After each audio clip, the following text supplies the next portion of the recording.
الحمد لله رب العالمين وأصلي وأسلم على المبعوث رحمة للعالمين نبينا محمد صلی اللہ علیہ وسلم وعلى آلہ وصحبہ اجمعین۔ نبی کریم صلی اللہ علیہ وسلم نے ارشاد فرمایا انما الاعمال بالنیات، اعمال کا دار و مدار نیتوں پر ہے۔ ناظرین اکرام، اخلاص یہ عبادت کی روح ہے۔ انسان کوئی بھی عمل کرے،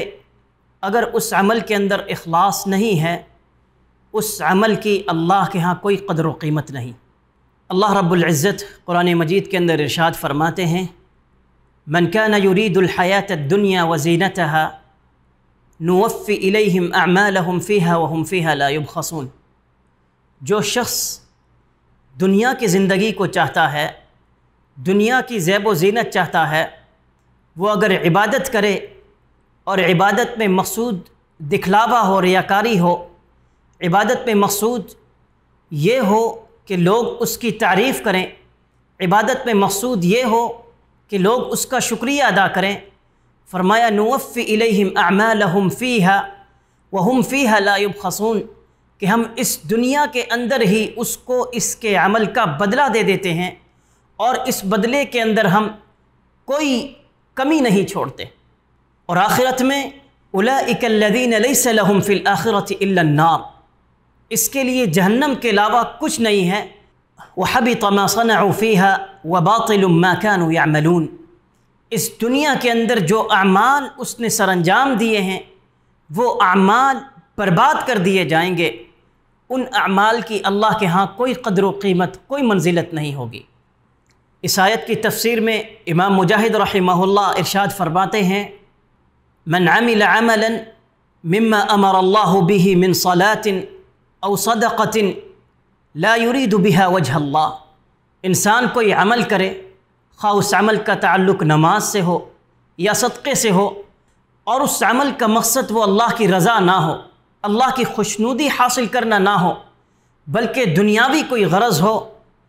اعطاہ اللہ فی الدنیا ثواب ذلک،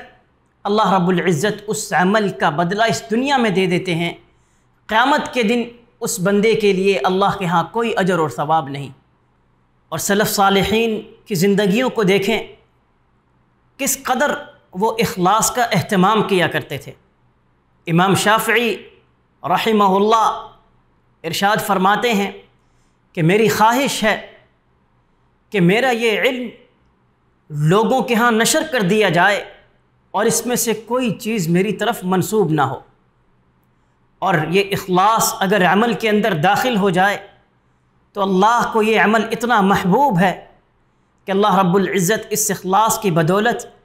بندے کے گناہوں کو معاف کر دیتے ہیں، خواہ وہ گناہ کتنے بڑے ہی کیوں نہ ہو۔ ایک فاجرہ عورت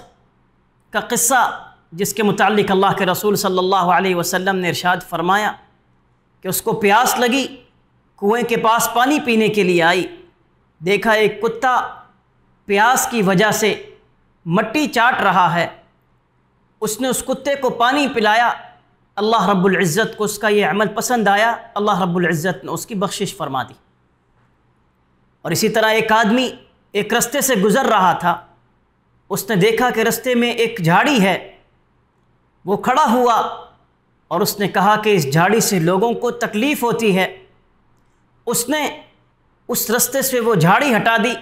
اللہ رب العزت کو اس کا یہ عمل پسند آیا، اللہ رب العزت نے اس کی مغفرت فرما دی۔